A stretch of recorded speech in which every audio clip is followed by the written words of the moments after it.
Hey, welcome to the newest episode. We didn't go too far this time, so you're not going to see anything cool from Vegas or Japan, but we went to Morristown for King of the Couch, and he got to speak to Aaron from Iron Gamer. Aaron stopped by. He came to tell us about a brand new league that he has coming out for competitive gamers who aren't fortunate enough to have much of a scene in your area. So we're going to follow up a lot about that more later, but it's really, really cool. So maybe the guys are in Alaska that lives on that island where that Walmart is, where a Pitbull went to, so that they can actually game again. Yeah, they're like, oh, we got a chance now. Stay tuned. I'll tell you what I want, what I really, really want. It's to tell you about Spice World. Created at the peak of the popularity in 1998 for the PlayStation, it was one of the first rhythm and dance games available. Featuring all 5 Spice Girls on tour, you stomp your way to mixing tracks such as Wannabe and Who Do You Think You Are, practice awesome dance moves in huge chunky platform shoes, and shoot a music video. It also featured live interviews on various subjects. The graphics are cheesy given the girls' oversized heads, and you take your dance lessons from a guy with the afro. So go ahead and spice up your life with Spice World. Alright guys, the show was all about Solex because I now have my own segment after all the hating and dashing from Fire.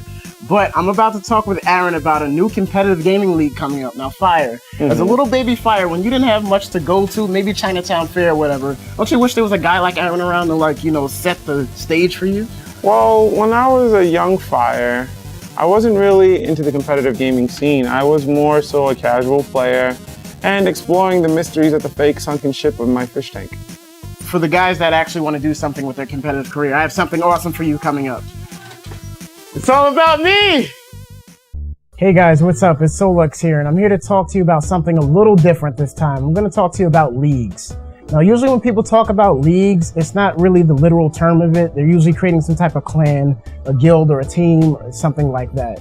Now, I'm sitting here with Aaron Welch of Iron Gamer, and it's to my understanding that you're creating a league of your own. Now, what type of league are you trying to establish? Well, the one thing that's kind of a big issue with what we have today with MLG is that it's very difficult for people who aren't at that pro level to make it into the pro level. Right. Major League Gaming caters to the 0.001% of gamers out there. Of the 200 million gamers, there's only about 2,000 that are actually considered pro. So for everybody else, it's really hard for us to get the attention and to get the time in there to actually be able to play at that next level.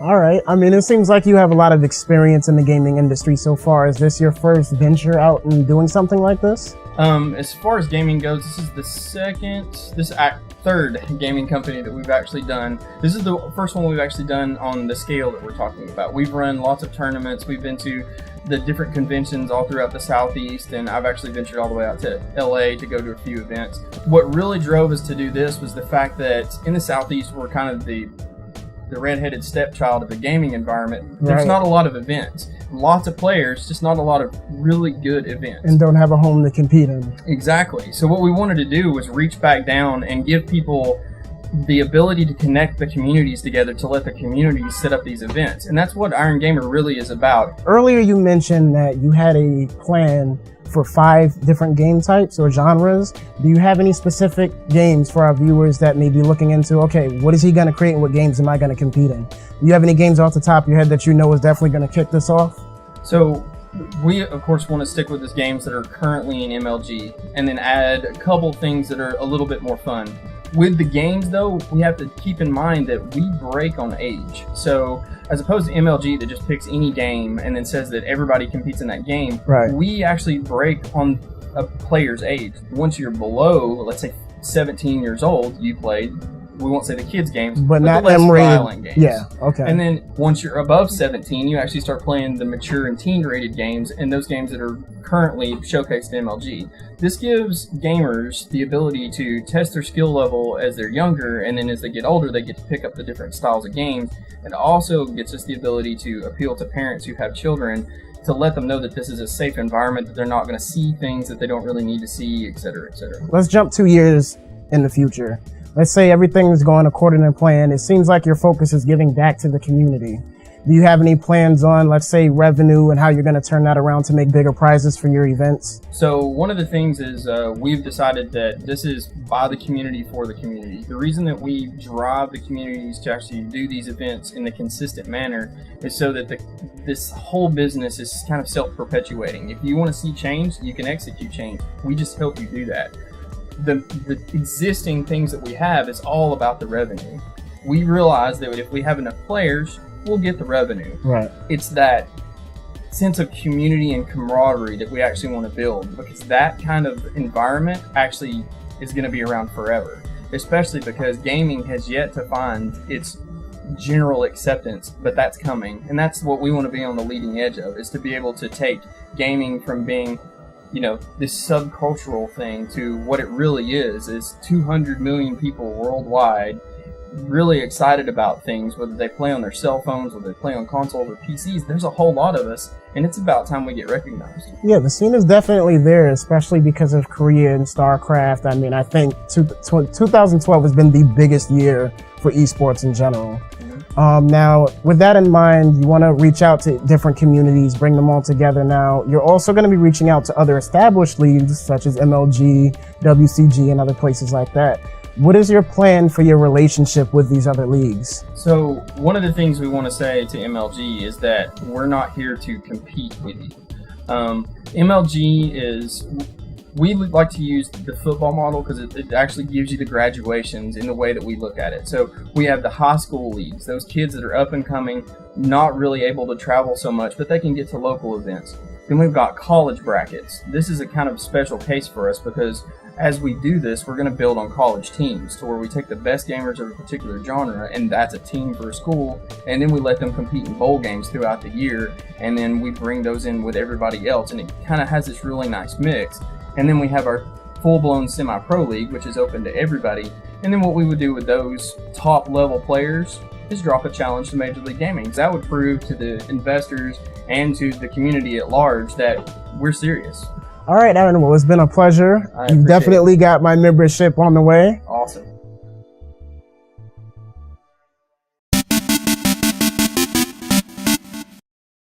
Before Photoshop and GarageBand, there was Mario Paint. Mario Paint was released in 1992 for Super Nintendo and supported the little-known SNES mouse. What makes Mario Paint so memorable is the variety of creative minigames, from creating pixel-by-pixel stamps to composing music and looping animations. Everyone remembers Gnat Attack, the unforgettable fly-swatting game. Beat it as many times as you want, you'll never level up. Mario Paint was different from other Mario titles at the time due to the absence of story and platforming. Today, Mario Paint enjoys a strong cult following and is still one of my favorites.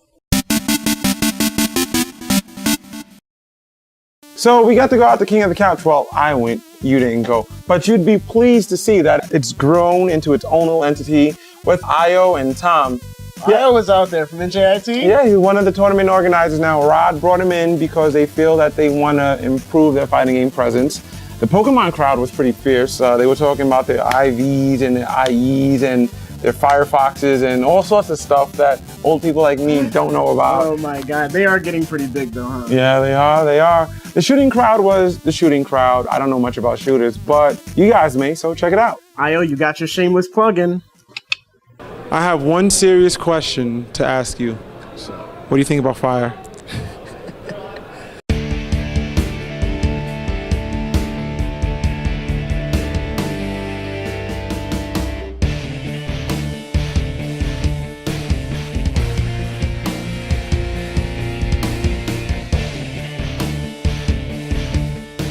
We're here with the man of the hour, the mastermind behind it all, Rod Lane. Rod, tell us a little bit about the King of the Couch series and how'd you get into that?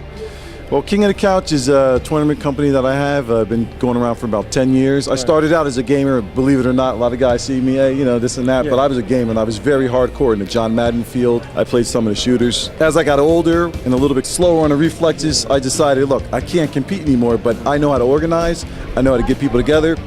So I went on the administrative end. So that's how King of the Couch came about. We've been nationally recognized by EA Sports, Epic Gaming, GameStop, you name it. We've dealt with the big wigs. So many different pros have come out of our events, and I'm just proud to be here representing the gaming community. I'm here with one of the fighting game organizers, Io. Now, I went to the last King of the Couch and I didn't see you there. How are you involved in this one? Well, basically, I'm from NJIT. We started up a little grassroots community called the NJIT Fighting Game Club, short for NGC. We come together about once every semester, once every 4 months. We set up a little tournament. I have fun. We invite a couple of people out. One of them was Rod Lane, the owner of King of the Couch in particular, and he liked what we were doing. He liked our initiative. He felt that, you know, we actually cared about the fighting game community and games in general, so he offered us the opportunity.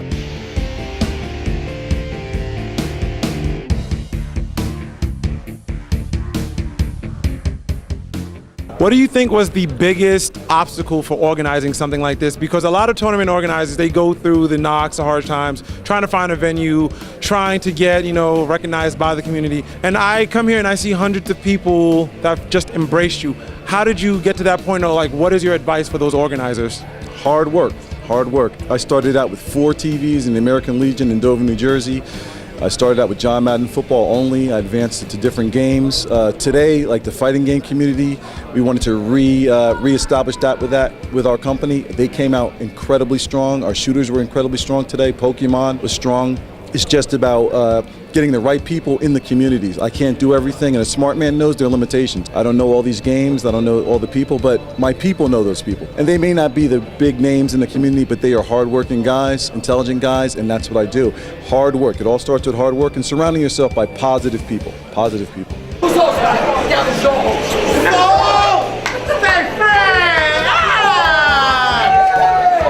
We bumped into somebody who's a friend of the 8-Bit Dojo, Beidou, haven't seen you in a long time. You're here playing Marvel. What are your keys to victory today? Well, my key victories for this one is going to be all tricks and traps. All tricks and traps with Frank and Trish. We both know Beidou. We know him from the NJIT tournaments. How do you think he'll do today? I mean, I don't want you to put me on stream. How do you like the venue so far? I like it. It's alive. It's out there. It's in a ballroom. I feel like it's prom and Marvel at the same time. Can't beat it. Well, I didn't go to my prom because I got blown up by my girlfriend at the time. So I figured, you know, if I win AE, you and Marvel, we can dance in the middle of the ballroom. What do you think about that? I am definitely down for it. Chris G, coming for you, boy. Tonight, I celebrate my love. We are here with one of the other fighting game organizers, Tom. I'm going to inform you of a horrible, horrible truth. Running a tournament and playing in it is almost impossible. Have you hit that wall yet? We hit it in like the first 10 minutes when it was my first game and then Ayo's first game. Then it got a little hectic, but after that it went smooth. I'm an organizer myself. What do you feel the hardest thing has been for organizing the Jersey scene, because you guys don't have access to mass transit like New York and is a little bit more difficult to get around? It's exactly what you said. The hardest thing to do for me is to start it up. You don't have that many people. Everybody has that, you know, New York does it, Spooky does it, Yipes does it, why do we need to do it mentality. So whenever something happens, they would rather go to New York as opposed to start something here. So when it started, we actually, you know, we were in school up in a room with like 12 people. We didn't do anything. I had to pump in my own money, hundreds of dollars, just to get everybody to come in. Tonight, Austin, it's gonna be me. It's gonna be you. It's gonna be in the squared circle. I'm gonna show you why I'm the game. This is going to be a battle of Baldies versus hair. For my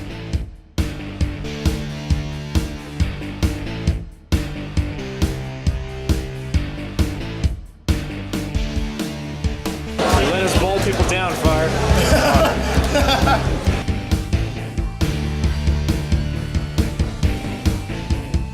Hey guys, we're here with the gamer formerly known as Loke Battles, Chris G, but he's on finger cramp now. So Chris, we're here, he's here, it's King of the Couch. How do you feel about this event? Like, was it ran great and stuff like that? Like, what do you feel? This guy, Ayo, like the tournament organizers here, like they're mad wild, it's Jersey. Yeah. I know, so what do you think? It's actually really cool. They have nice setups, everything's working out well. Tournament runs smoothly. This isn't like Big Two or like the break. This isn't a weekly. This isn't a monthly.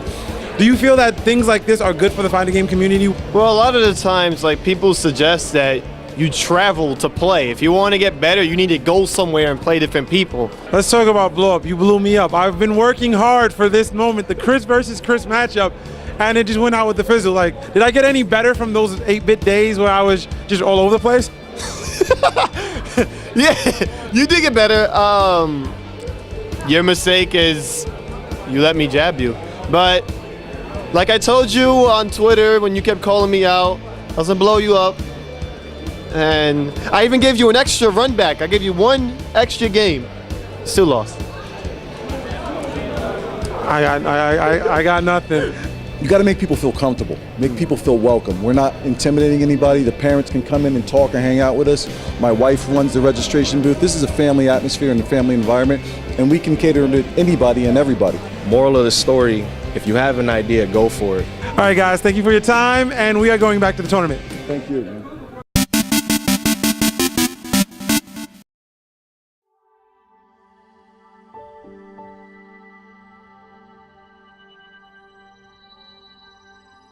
I gotta say that my most memorable game from when I was growing up was Street Skate, which not a lot of people that I mentioned that to know what I'm talking about. Now, the only reason it's memorable to me is because I was out of the country when I was 12, visiting with my parents in Ecuador, and the only game that I was exposed to over there, and the only American game, was Street Skate.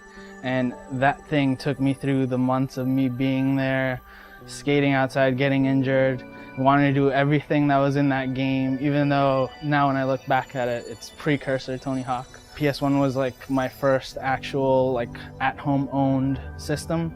So seeing pretty much the graphics go from just a 2D platformer type of game to I can now look at the back of a player doing a kickflip or jumping over a car or like, I don't know, doing ollies or something up and down the street, and I thought that was amazing just because I had never seen that before. And the other thing that not a lot of people knew about it was that you can take that game out of the PS1, put it into a CD player, and listen to the soundtrack from the game. 3 days of owning this game, and I thought I could actually pull some of the tricks off I saw in there.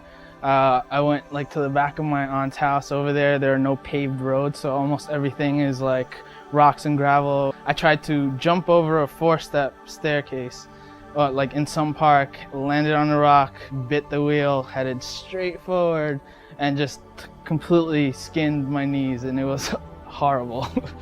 And I had to be like rushed to my uncle's house, and medicine in Ecuador is not the best, and it's scary. I mean, any parent that like knows that their kid's gonna go into like some weird dangerous sport is afraid that their medical bills are gonna start piling up and not know what to do. I tend to kind of now just stay away from all the things that I saw in my childhood just to keep those good memories going and not like spoil them for myself. Hey guys, what's up? Welcome to the dojo where we make you better at video games. Now, we're going to do this a little bit differently. We're going to start off at different levels and give you the building blocks as you need to get better as gamers. So today, we're going to talk about busting a move, otherwise known as just movement. Now, there are multiple ways to get around in a video game. You know your way around a controller because we've shown you that. Now, we're using Ultimate Marvel vs. Capcom 3 as a test game because that has pretty much all the types of movement that's required for most gaming and fighting games to be played. So we're going to start off with moving around on the screen. You could do that by pressing left or right or up to jump. If you double tap the button for forward, you get a dash forward. If you do it backwards, you get a back dash. Marvel is different because you can press 2 buttons and dash with that, or you can press forward and 2 buttons. It's the same thing. All characters have jumps, and you perform that by pressing up. Some characters have a double jump where you tap up again in the middle of your jump. All characters can super jump in Marvel, as in some fighting games that are animated. Like 3D fighting games don't really have that, so don't try to super jump in Tekken or Mortal Kombat, because they don't have that. But games like Guilty Gear, Skullgirls, they have the super jump. Now, there are such things as an air dash. You perform this the same way as you would perform a normal dash, but in the air. Sometimes people find it easier to hit forward and 2 punches to air dash. Some characters are special and they have an 8-way dash. You can tell who has an 8-way dash because they usually have flight or a super jump. Like if you use Storm, you can jump and you can dash in any direction you want. Up forward, up back, up down forward, down back. It's all up to you. You can get really creative and you can set up a ton of mix-ups with that. Some characters also have a flight mode, which you usually do by doing an input. Hers is half circle back and special. I hope you enjoy. Start moving around. Next time we'll cover buttons. Peace. Thank you for watching, and my hands are sticky from ices. That's what I do all day now. Like we have Italian ices in the back, so I just scoop. No, the and eat. staff is mad at you about the icy thing and the packs. Well, you know what? They had the Otter Pops, but now that we have the frozen ices, I don't think they're gonna get those next year. All right. Katie's pissed? Katie's always angry. It's all that rap music I think she listens to. My name is Kwame, and I have the power of Earth. I'm gonna go John Edwards on you. I'm gonna be like, is there someone in the family audience who starts with a J? You know how many times I tell my manager to go f himself? I mean, didn't you f your roommate before you left? Oh, folks say, you poor little fool. And I will not be speaking about those perverted things. There's a fly flying around, but we'll take care of that in post-production. You got it. Did he do something that was father-like? Did he? Well, then you know what? Wikipedia lied to me. What the hell is he talking about? Going live. We'll do it live. Shut up. Yeah, bitches. He said goodbye every day. That's right. He said he wants closure. I don't have a Twitter. How long did it take you to grow that beard? Overnight. I can't control it, Scott. Telephone. That's a PAX phone ringing that we didn't get to go to. Pax is calling. Alpina, that tickles. A deliverance. We're gonna Brennan there. You got a pretty mouth. Yes! Yes! Yes! Yes! Yes! Yes! Yes! Yes! Yes! I've got the beard. Yes, I can do this. F***ing roster. F*** me up. Por favor. ¿Dónde vas, Eric? ¿Dónde vas? In order to battle for control of land, towers, and to ultimately, goddamn Katie, why was she, my peripherals? What happened? I gotta use the pen. I didn't even know that was good too. I know! The peripherals, I just hear, I need more cocaine. As much as it's awesome because Bon Jovi came from there and like, I don't know anything else good that came from Jersey. It was a little bit too competitive for some people, but I think a lot of people... You're getting old. Shut up. You're getting old, bro.